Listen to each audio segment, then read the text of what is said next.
Welcome to The Explainer. Today, we're diving into something genuinely fascinating. It's one of history's most complex and, honestly, most consequential operations.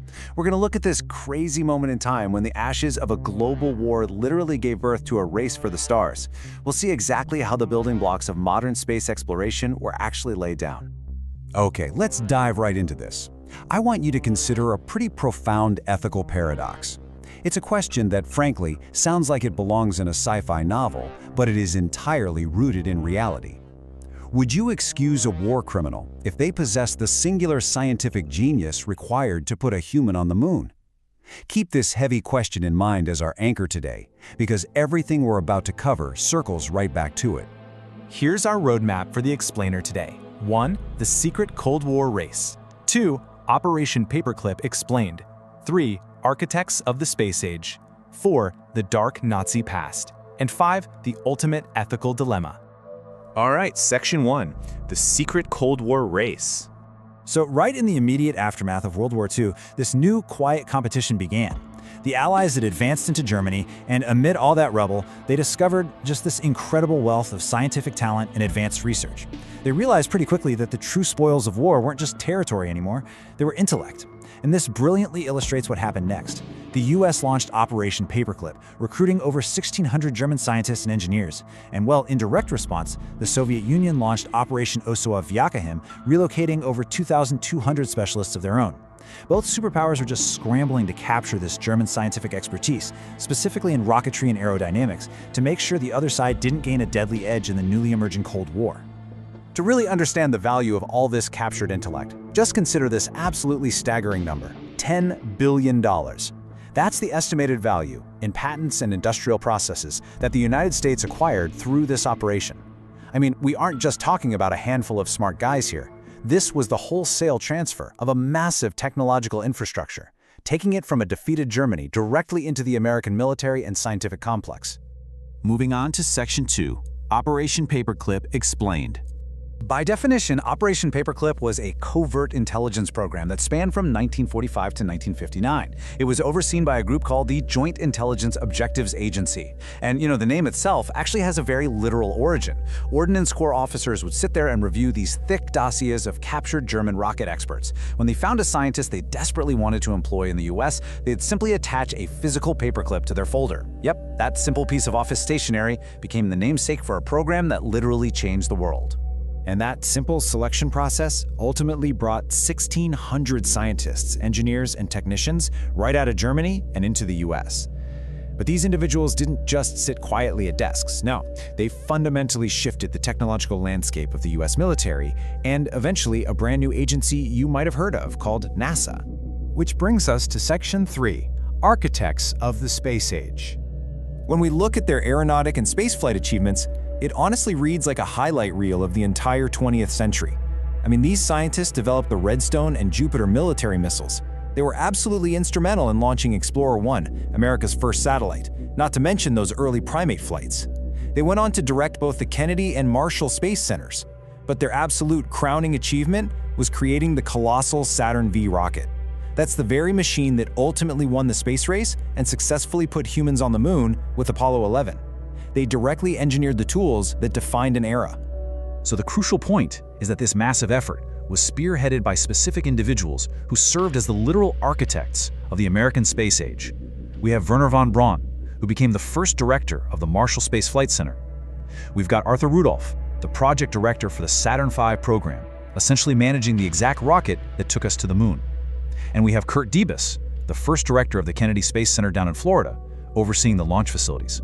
For these vital contributions, the US government and various scientific institutions basically bestowed upon them absolute hero status. I mean, von Braun, Rudolph, and Debus were all awarded the NASA Distinguished Service Medal, which is the agency's absolute highest honor. Debus and Rudolph also received the Exceptional Civilian Service Medal from the military. Von Braun even snagged the prestigious Goddard Astronautics Award. They were celebrated everywhere as American pioneers. Now let's turn to Section 4, the dark Nazi past. As you know, history is rarely simple. We really have to contrast that pristine, heroic image with the grim reality of World War II, because these same three celebrated men had deep, undeniable ties to Hitler's regime. Wernher von Braun was an SS officer and a lead scientist at a facility that actively used slave labor. Arthur Rudolph was a Nazi party member and the operations director at that exact same underground facility known as Mittelwerk. And Kurt Debus? He was an SA member, an SS applicant, and evidence actually indicates he reported a colleague to the authorities under the Nazi treasonry law. The reality of that Mittelwerk facility is just devastating. 20,000. That's the estimated number of slave laborers from a nearby concentration camp who died working in that underground Mittelwerk facility. They were forced under brutal conditions to produce the V-2 rockets under the direct operations and scientific leadership of men like Arthur Rudolph and Wernher von Braun. It is a staggering, heartbreaking human cost attached directly to the origins of spaceflight. Let's move along and see how this builds, because if we trace the incredible, completely contradictory life arc of just one of these men, Arthur Rudolph, it's almost unbelievable. In 1943's directing V-2 missile production at a slave labor camp, just 2 years later in 1945, he's brought to the US via Paperclip. Fast forward to 1969, and the Saturn V rocket he directed literally launches Apollo 11. Yet in 1984, facing an investigation into his war crimes by the Department of Justice, he agrees to renounce his US citizenship and leave the country to avoid prosecution. It's a life caught between the highest heights of human achievement and the darkest depths of human cruelty. When questioned about his past, Rudolph defended his actions to the FBI in 1949 with this explanation. He claimed economic fears and a desire to preserve Western culture drove him to join the Nazi Party.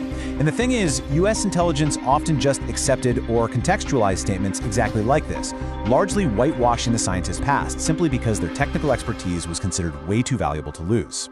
We see a really similar internal conflict with Kurt Debus. US officials originally classified him as an ardent Nazi. Now, that designation should have definitively prevented him from ever becoming a US citizen. However, because his knowledge of guided missiles was so incredibly vital, the government eventually cleared him anyway, stating he had, quote, embraced democracy and the American way of life. The desire for technological supremacy consistently overrode both security and ethical concerns. Which brings us to our final part, Section 5, the ultimate ethical dilemma. Having looked impartially at both the unbelievable triumphs and the horrific atrocities, we arrive right at the core paradox of Operation Paperclip. On one hand, we have progress, the US government excusing known war criminals to gain groundbreaking science and ultimately win the space race. On the other hand, we have punishment, the fundamental concept of justice, which dictates that individuals absolutely must be held accountable for horrific war crimes, completely regardless of their intellect or utility. As critics point out, and as argued in the National High School Ethics Bowl case study on this exact topic, technological progress is no excuse for letting crime go unpunished, no matter the consequence. The core argument here is that the circumstances of the Cold War were simply never dire enough to just ignore the massive human rights atrocities committed under the direction of these brilliant scientists. So, what does this all mean? I want to leave you with this final, truly provocative thought. It's the question that really defines the entire legacy of Operation Paperclip. Is it ever morally permissible to excuse moral evils for the sake of scientific progress? When you look up at the moon tonight, do you see the pure triumph of human ingenuity, or do you weigh that legacy against the devastating cost of unpunished crimes? It's a huge, heavy question, and it's one history asks us to continually ponder. Thanks so much for joining me for this explainer, and as always, keep questioning the world around you.